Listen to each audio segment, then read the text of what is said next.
everybody. Morning. I'm glad to be here to present you, myself, and my beautiful project or my beautiful business, Karibu News. Yeah, Karibu means welcome in Swahili. So, welcome, news. I am Rubens Mukunzi. I was born and grew up in Rwanda. Do you know Rwanda? Yes. Okay. So, I am a publisher and founder of Karibu News, of course.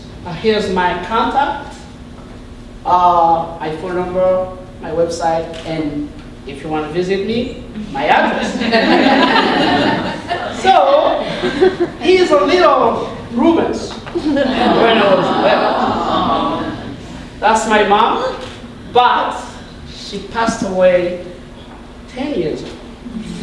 So, I grew up in Rwanda, like I say, in a family of 5 kids, but I really, when I finished my high school, I was working in the capital of Kigali, which is on the picture up. But as you may know, when I ask you if you know Rwanda, you may know Rwanda about genocide happened in 1994. So I saw horrible things happen in my country. That was in 1994, and we went through bad stories and bad memories. But I thank God today my country is developing. So, like I said, I'm here to tell you about Karibu News. But the beginning was Oasis Gazette. The big picture that you see is when I was at my high school in Rwanda.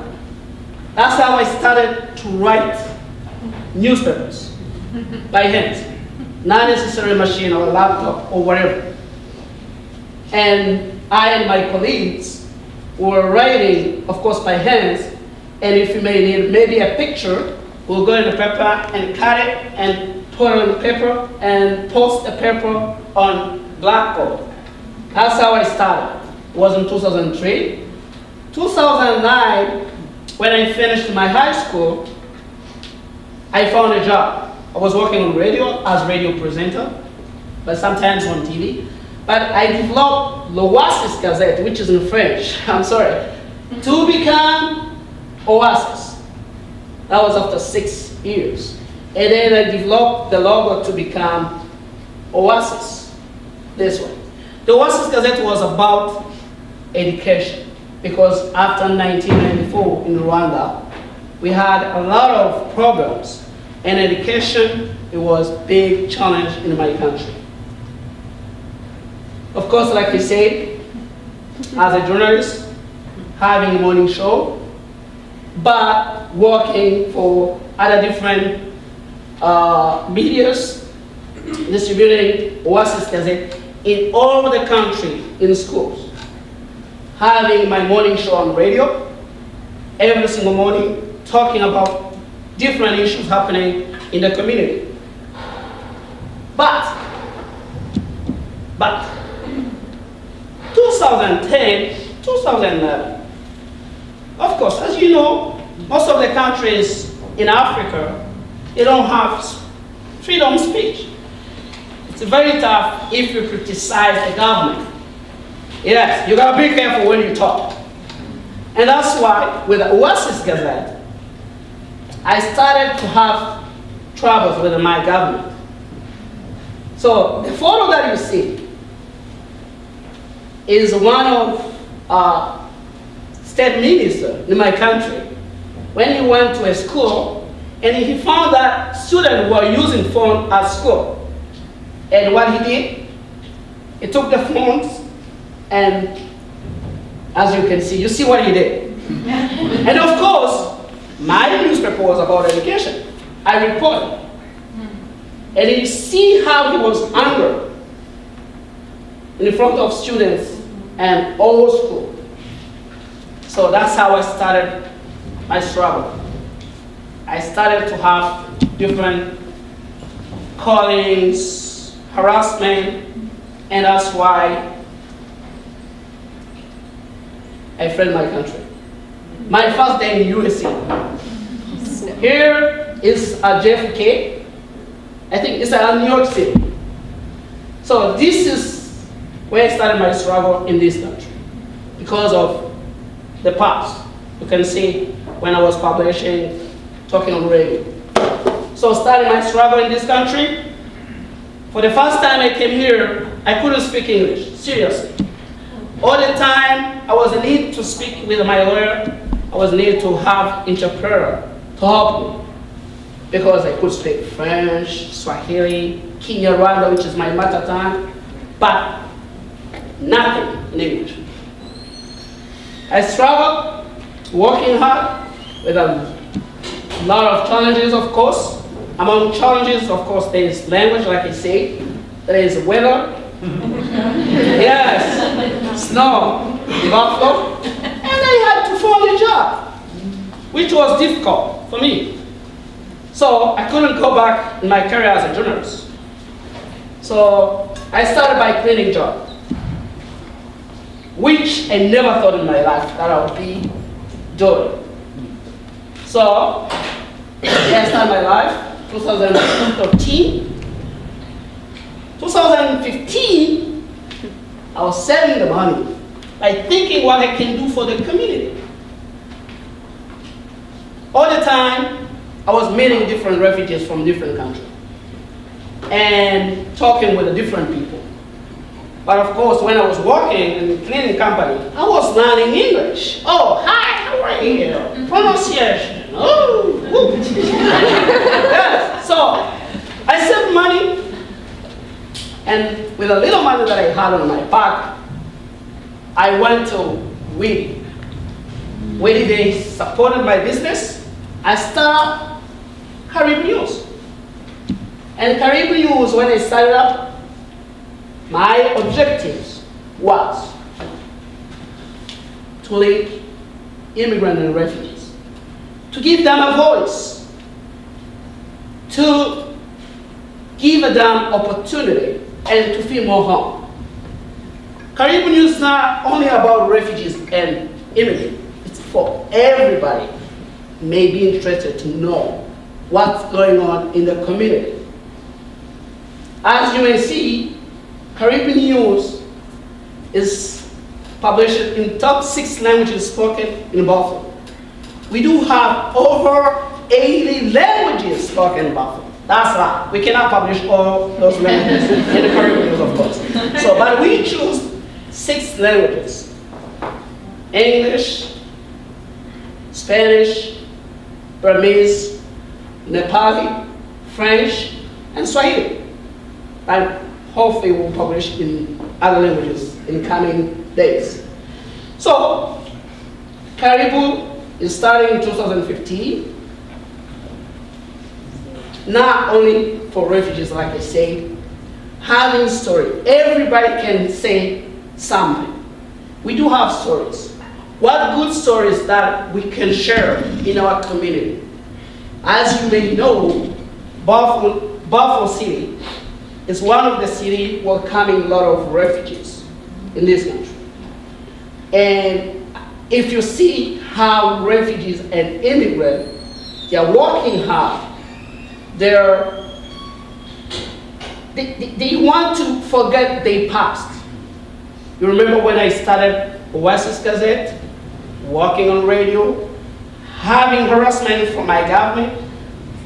I want to forget that and move on, because this is a country of opportunities.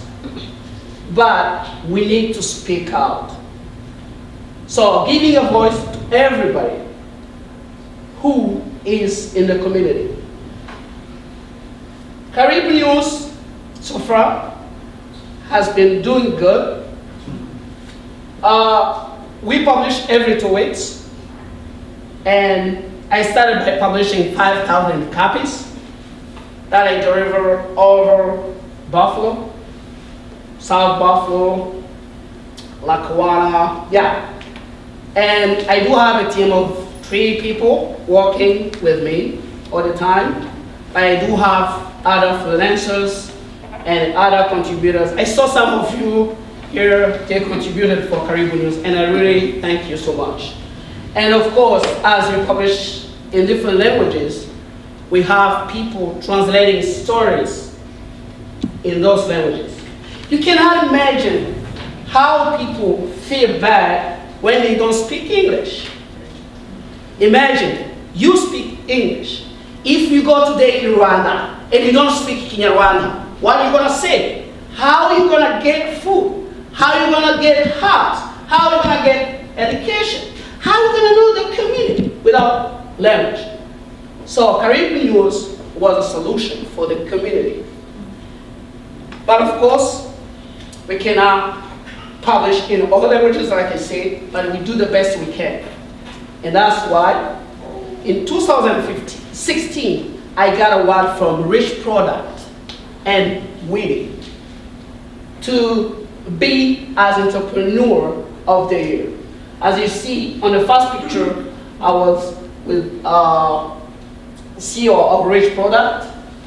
But last year, again, I won the pitch competition by 43 North. On the top, you can see I, Mayor Brown, and Bill Maggio, the CEO of 43 North. So the money that I won helped me to grow my business, my newspaper, my career book.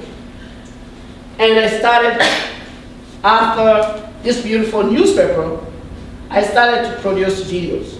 Because as you may know, at this time people going on internet, how we can have many voices, newspapers, social media, different social medias. That's why I invest the money to grow up, to expand Caribbean News. And right now, I'm hoping Caribbean News, by next year, I'll be able to have it in other cities like Rochester or Syracuse. I'm trying the best I can because we do have serious challenge of language barrier in this country. And of course, here was my presentation. These are, the photo shows you the success of Caribbean News. Because for the first time when I came here, I didn't have any idea of what I'll be doing in this country. When you free your country, you don't have any idea of where you go. And I didn't know anything about Buffalo. The only thing that I had was one friend was living here for 15 years. He said, hey, Rubens, if you come to USA, come to Buffalo. It's a nice city and may help you to move on. So that's how I came, or I end up by Buffalo. So today, I'm glad that Caribbean News is helping people to understand what's going on in the community. As you may know, after election of last year, we had a lot of things going on. So how we can talk about all these issues? I was mentioning for the first time, I finished my university. I have a bachelor degree in journalism. I can read, I can learn and speak. But imagine somebody who came from Burma, never been at school, don't speak English, don't know how to read, don't know anything. And most of the refugees coming in this city, they are from poor countries. They don't know how to get a bus. They don't know how to go, I don't know, everything. So, Caribbean News is helping these people to feel more home. And to let you know that you have to be with this new population coming in this city. And to know why these people are coming here. I think it's positive to have this population coming in this country because when we got here, we want to work hard and be successful. So I really want to thank you. Maybe you may have a question. Like I said, Karibu, Swahili. maybe in different languages. I thank you so much. And if you have maybe a question, I may answer right now the question. Thank you so much.